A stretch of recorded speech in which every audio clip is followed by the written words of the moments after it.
한번 큰 소리로 따라해 보실까요? 하나님 사랑합니다. 성령님 환영합니다. 예수님 사랑합니다.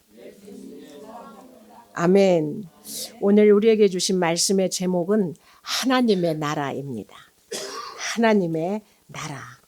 우리나라 최초로 복음을 전한 아펜젤러 선교사가 1902년 6월 11일 날 우리 도시에서 가까운 군산 앞바다에서 순교를 한 이후 수많은 선교사의 피로 한국의 기독교가 정착을 했습니다.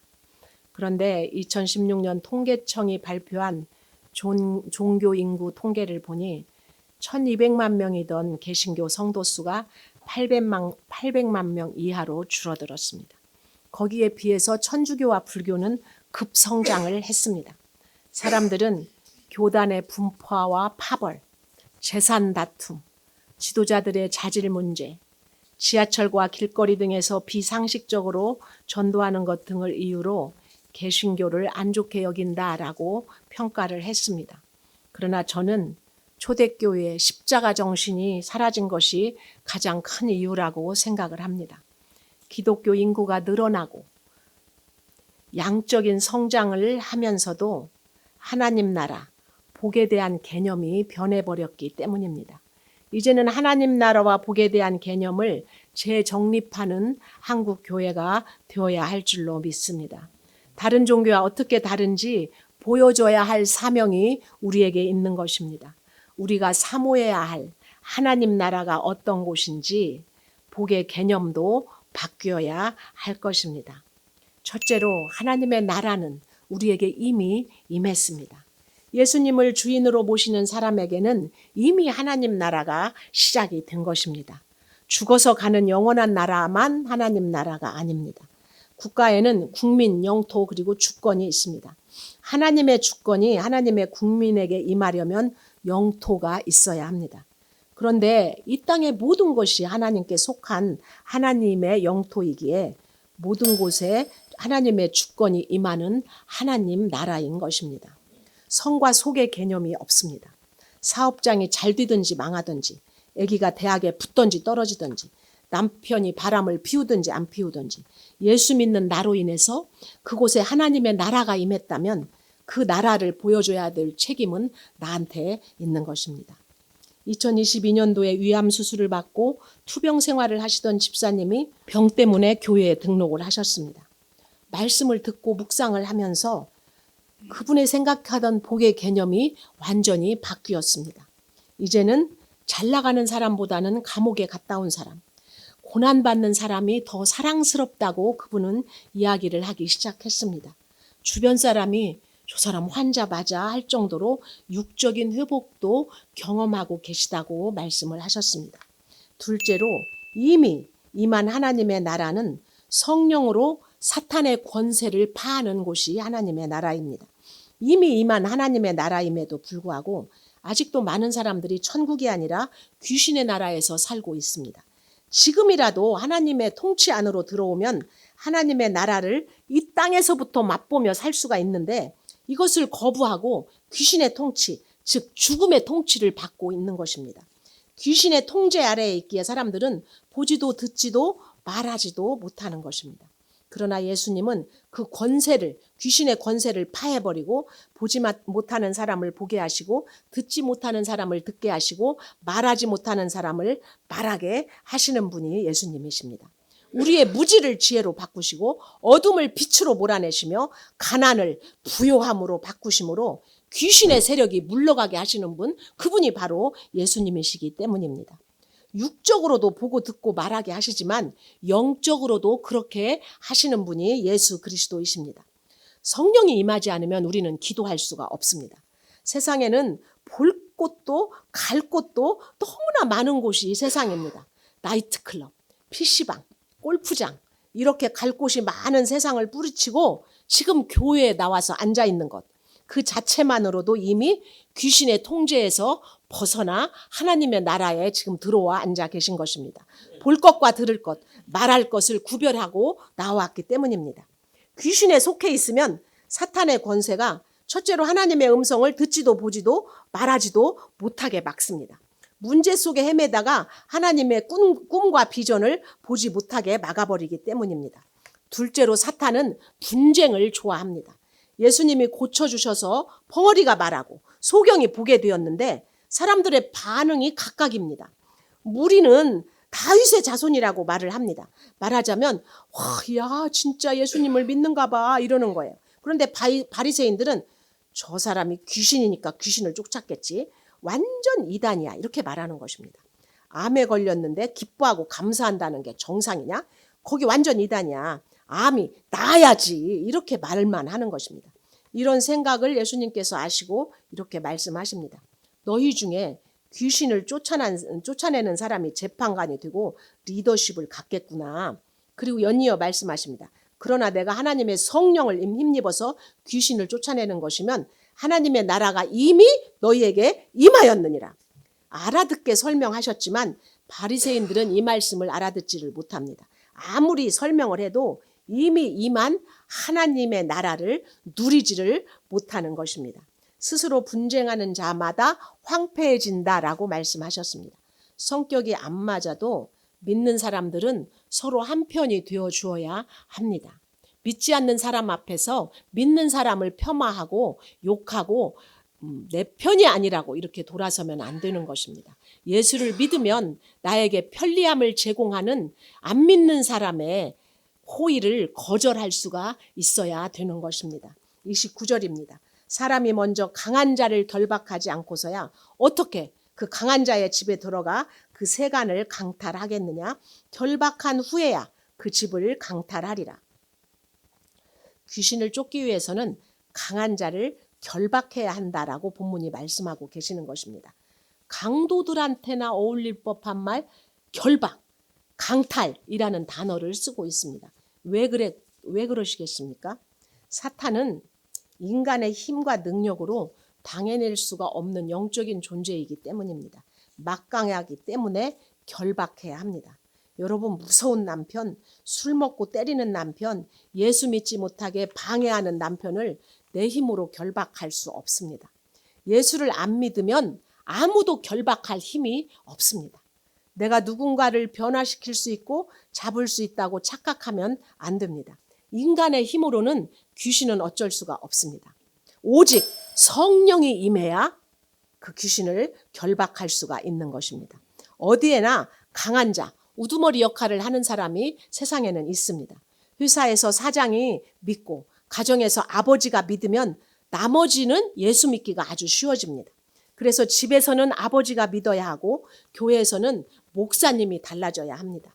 목사 한 사람의 강함이 결박되면 교회에 온 성도들은 편안해집니다. 나라에서는 대통령이 사탄의 권세를 패하는 성령으로 결박당해야 합니다.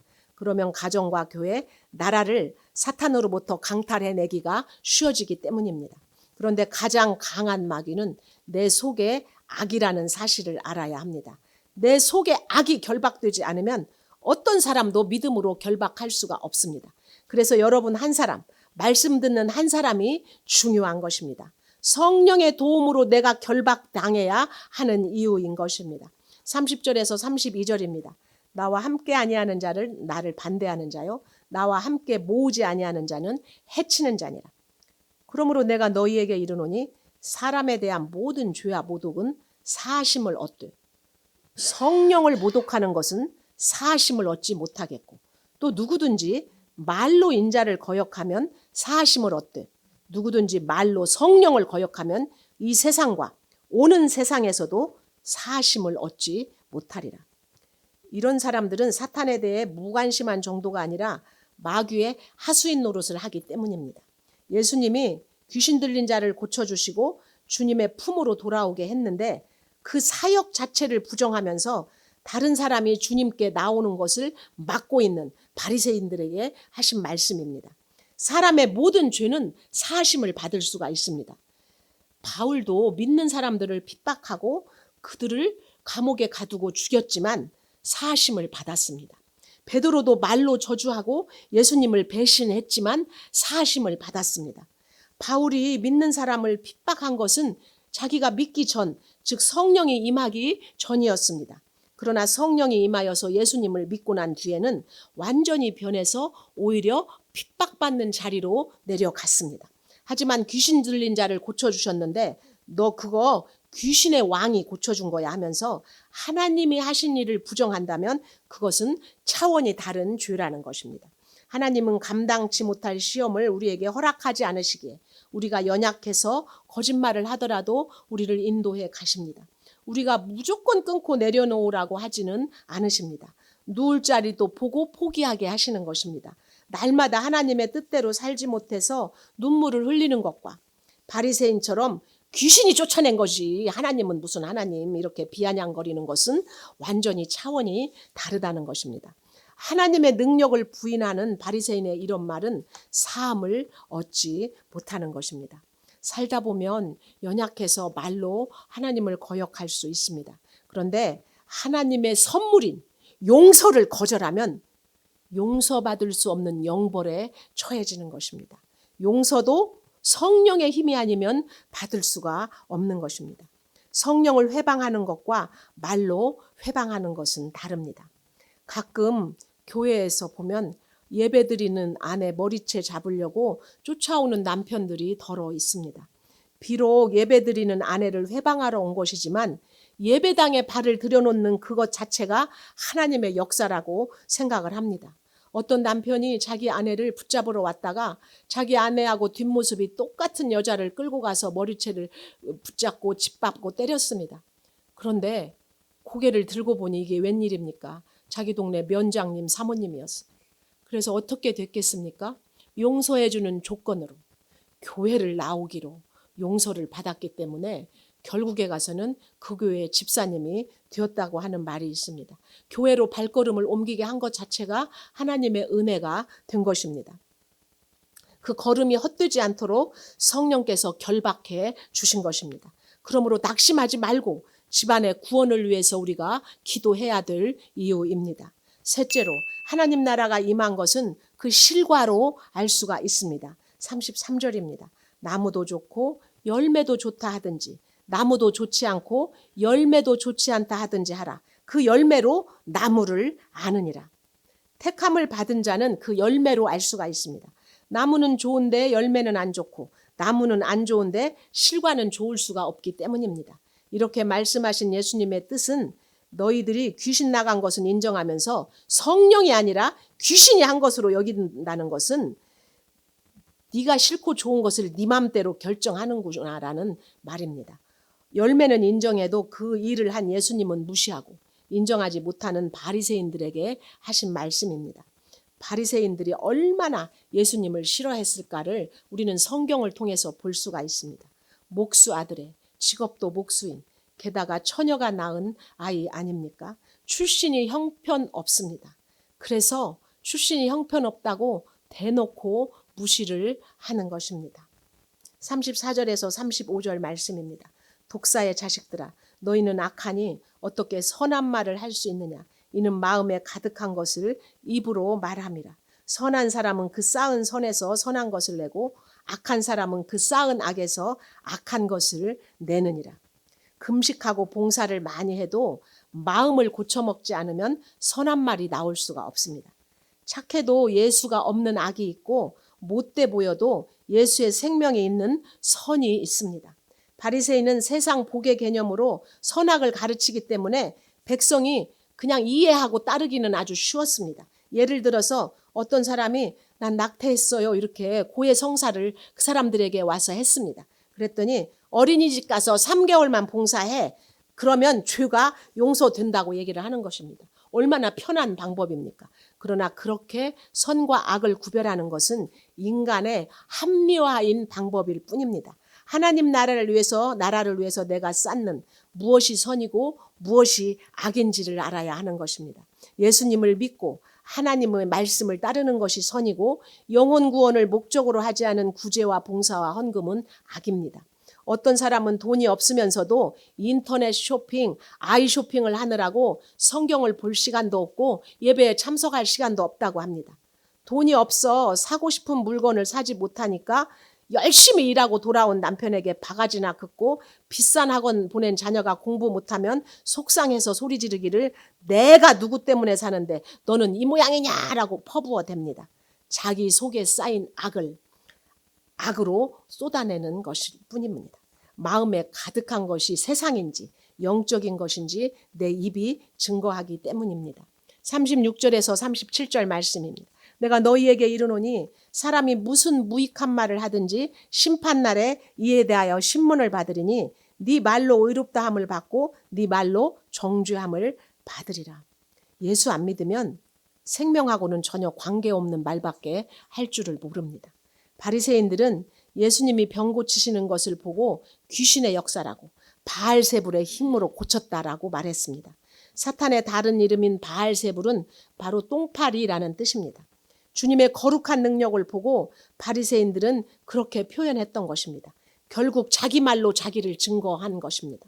우리의 작은 섬김을 보고 누군가 악평을 하더라도 예수님을 생각하며 참으시기 바랍니다. 설령 악한 말을 듣더라도 덩달아서 악한 말을 해서는 안 됩니다.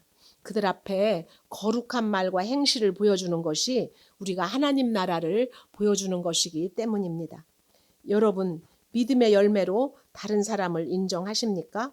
고난의 간증을 들을 때 믿음으로 승리한 열매보다는 그 사람의 고난이 싫어서 무시하고 외면하지는 않습니까?